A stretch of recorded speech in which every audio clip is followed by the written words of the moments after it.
बच्चों, आज मैं आप लोगों को हिंदी व्याकरण पढ़ाने जा रही हूँ। तो आप लोग सभी हिंदी व्याकरण निकालिए। बच्चों, आप लोग खंड 1 व्याकरण भाषा एवं व्याकरण का जो है पेज नंबर 3 निकालिए। ये भाषा, ठीक है। आभा मम्मी के साथ थीम पार्क गई। वहाँ से वापस आकर उसने पापा को बताया थीम पार्क में बहुत भीड़ थी।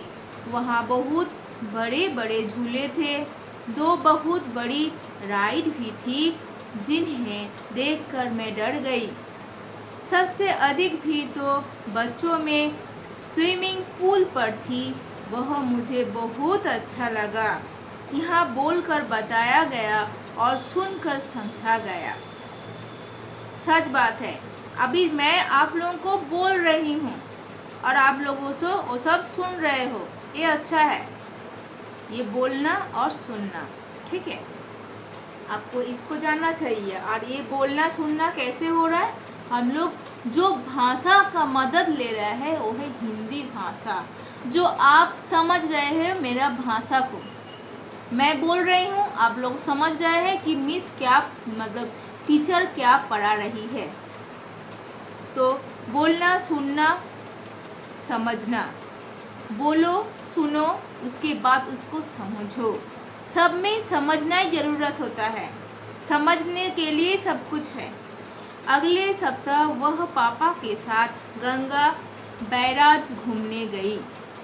वहाँ वह बैराज के किनारे जा रही थी, किंतु पापा ने उसे रोककर वहाँ लगे सूचना बोर्ड की तरफ इशारा करते हुए उसे पढ़ने के लिए कहा। बोर्ड पर लिखा था, ये देखिए, चेतावनी खतरा, आगे जाना मना है, आगे खतरा है। तो ये चेतावनी है और उसको लिखा हुआ है। देखिए, आभा रुक गई क्योंकि वह बोर्ड में लिखी हुई सूचना को पढ़कर समझ गई थी कि आगे नहीं जाना है। वहाँ लिखकर बताया गया और पढ़कर हम लोग समझ रहा है। लिखकर बताया गया, हम लोग उसको पढ़ के समझा। लिखकर पढ़कर समझना, समझ रहे हो? अभी सब कुछ समझना है, कुछ बोल के कुछ लिख कर। पहले वाला बोल के, अभी लिख कर। अभी देखिए, लौटते समय चौराहे पर ट्रैफिक सिपाही ने हाथ से रुकने का संकेत किया तो पापा ने कार रोक दी और जब उसने चलने का संकेत दिया तो पापा ने कार चला दी। समझ गया ना? ये जो है देख रहे हैं आप लोग सिग्नल, तो इसका दौरान से चल रहा है, मतलब क्या संकेत, यहाँ संकेत द्वारा बताया गया और देखकर समझा गया। इसमें और भी होता है। देखिए, आप बहुत कहीं भी गए हो घूमने, आपका रिश्तेदार का घर में आप बहुत बदमाशी कर रहे हो, आपका मम्मी दूर से हाथ को ऐसा करके दिखाई है या आँख को बड़ा बड़ा करके दिखाई, मतलब आपको समझना है कि मम्मी बहुत गुस्सा हो रहा है, ये काम नहीं करना है। वो भी एक तरफ का संकेत जो लिख कर नहीं पर को समझना है कि आँख बड़ा और हाथ ऐसा, मतलब मम्मी बहुत गुस्सा हो रही है, शायद मुझे देगी बाद में, ठीक है। इस प्रकार आपने देखा कि आभा ने बोलकर पापा को बात बताई और पापा उसे सुनकर समझ गए। आभा ने बोर्ड को पढ़ा, बोर्ड में लिखा है, और पढ़कर लिखी हुई बात को समझा। ट्रैफिक सिपाही ने चलने का संकेत दिया और पापा ने उसे देखकर समझ गए और कार चला दिया। ट्रैफिक सिग्नल जब भी वो पुलिस दिया तो कार आगे बढ़ाया, और जब स्टॉप बोला तो आपको स्टॉप होना है, रेड सिग्नल है, तो हम लोग ऐसे समझते हैं। इसी प्रकार हमें दिन के अनेक बार एक दूसरे के विचारों को जानने एवं बताने के लिए बोलना, लिखना, पढ़ना और सुनना पड़ता है। बोलना भी पड़ता है, लिखना भी पड़ता है, पढ़ना भी पड़ता है, सुनना भी पड़ता है। ये हम लोग का डेली का जीवन में आता है, डेली का। तो और इन सब के लिए कोई एक माध्यम होता है जिसे हम भाषा कहते हैं। समझ गए आप लोग? उपरोक्त तत्वों से स्पष्ट है कि अपने भावों अथवा विचारों को दूसरों तक पहुंचाने तथा दूसरों के विचारों को जानने के लिए भाषा का प्रयोग किया जाता है। अभी क्लियर हुआ कि ये सब कुछ क्या है? भाव विचार दूसरे तक पहुंचाना, और दूसरा का विचार हम लोगों को अगर समझ में आया तो वही भाषा का प्रयोग किया जाता है। कि कौन सा भाषा से वो बात किया हमको समझ में आया तो ठीक है, तो वही भाषा आपको भी समझ में आया, उनको भी समझ में आया, तो भाषा काम में लगा कि हाँ, समझना असली जरूरत है। ठीक है।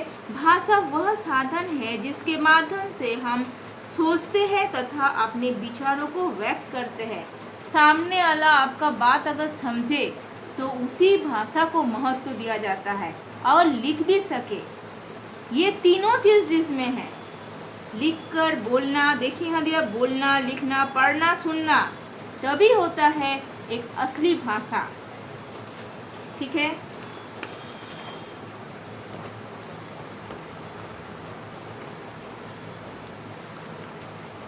विशेष राष्ट्रभाषा तथा राजभाषा। राष्ट्रभाषा का प्रयोग राष्ट्र के अधिकांश व्यक्तियों द्वारा किया जाता है। प्रशासन द्वारा उसी भाषा में समस्त कार्य किए जाते हैं, इसीलिए वह राजभाषा की भी कहलाती है।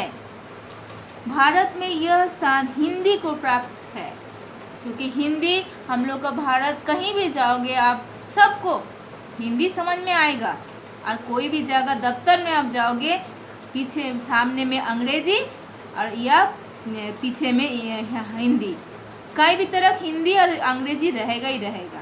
तो एक तो पेज दिया जाएगा, फॉर्म दिया जाएगा, आगे पीछे दो भाषा लिखा जाता है, अंग्रेजी हिंदी। 14 सितंबर 1949 को हिंदी को राजभाषा माना गया। तब से प्रत्येक वर्ष 14 सितंबर को हिंदी दिवस मनाया जाता है। हम लोग को गर्व होना चाहिए कि हम लोग का भारत देश में हिंदी का मान्यता दिया गया है, इतना बड़ा राष्ट्रभाषा तथा राजभाषा। विचारों को प्रकट करने के माध्यम बोलकर, सुनकर, ये देखिए पढ़कर, लिखकर। भाषा की प्रकार। भाषा दो प्रकार के हैं, लिखित भाषा, मौखिक भाषा। लिखित भाषा क्या है? हम जब दो भाषा, बार बार आप लोगों को याद रखना है, दो भाषा है, लिखित भाषा, मौखिक भाषा। लिखित भाषा, जब हम लिखित रूप में अपने विचारों को दूसरे तक पहुंचाते हैं तथा दूसरों के विचारों को लिखित रूप में प्राप्त करते हैं, तो वह भाषा का लिखित रूप है। लिखित रूप में आप लिखे हैं, पढ़ने भी तो सकना चाहिए ना, समझना भी चाहिए, पढ़ना और समझना, तभी वो लिखित भाषा का रूप में। अंकित कहानी लिख रहा है, दीपक पत्र लिख रहा है, ये लोग लिख रहा है। ठीक है। मौखिक भाषा क्या है? जब हम अपने विचारों अथवा भावों को मौखिक रूप में दूसरे तक पहुंचाता है या दूसरे के विचारों को मौखिक रूप से सुनते हैं, तो यह भाषा का मौखिक रूप है। अभी मैं कौन सा रूप में बात कर रही हूँ? मौखिक रूप में। मैं अभी भी लिखी नहीं हूँ, मौखिक रूप में वार्ता हम आप लोगों को, मेरा जो अभी किताब का पढ़ के जो विचार हो रहा है वो आप लोगों का सामने मैं रख रही हूँ। आप लोग सुन रहे हैं और उसको समझ रहे हैं। जैसे उर्वशी गीत सुना रही है, नाना जी कहानी सुना रही है, ये सब विशेष रूप में आपको समझना है। कई बार संकेत के द्वारा व्यक्त किए गए विचारों को भी भाषा कह दिया जाता है, किंतु सांकेतिक भाषा को भाषा के अंतर्गत नहीं रखा जा सकता, क्योंकि संकेतों द्वारा प्रकट किए गए विचार स्पष्ट नहीं होते। ये आप लोग याद रखिए। लिपि, प्रत्येक भाषा के अपने शब्द होते हैं, इन शब्दों के विशेष चिन्ह होते हैं। इन चिन्हों की मदद से किसी भाषा को लिखना संभव हो पाता है। भाषा को लिखित रूप में प्रयोग करना ही लिपि है। अभी हम आपसे हिंदी भाषा में बात कर रही हूँ, पर आपको वो चीज़ समझना है और मैं जो लिखूँगी उसको भी आप लोगों को समझना है, क्योंकि बहुत सारा लिखित रूप हम लोगों को रखा हुआ है। हम लोग पढ़ के हम लोग को पता चलता है कि पहले का मतलब हम लोग का पूर्वज कैसा है, कैसा था उन लोग का अर्थनैतिक अवस्था, कुछ साल पहले का क्या था और कुछ साल पहले कैसा था। रामायण महाभारत जो लोग लिखे हैं बहुत पहले लिखे हैं, लिखित रूप में लिखे हैं, इसीलिए हम लोग उसको पढ़ के समझ रहे हैं अभी का समय में भी। अभी आप लोग समझ गए होंगे। लिखने की विधि या ढंग को लिपि कहते हैं। ये जो लिपि आप समझ में आया कि प्रत्येक भाषा के अपने शब्द होते हैं, सिर्फ ऐसा ही नहीं कि हम लोग हिंदी में ही है, बहुत सारा और भी भाषा है। इन शब्दों के विशेष चिन्ह होते हैं और इन चिन्हों की मदद से किसी भाषा को लिखना संभव हो पाता है। लिखने की विधि या ढंग को लिपि कहते हैं। बहुत इम्पोर्टेंट, पढ़ना है, लर्न कर, हमको याद करना है इसको। हिंदी भाषा को देवनागरी लिपि में लिखा जाता है। ये बहुत आप लोग पढ़िएगा इसको, क ख ग घ आदि। अंग्रेजी भाषा को रोमन लिपि में लिखा जाता है, ABCD आदि। हमारे देश में बांग्ला, उर्दू, मलयालम, कन्नड़, गुरुमुखी, तमिल, तेलुगु आदि अनेक लिपियाँ प्रचलित है।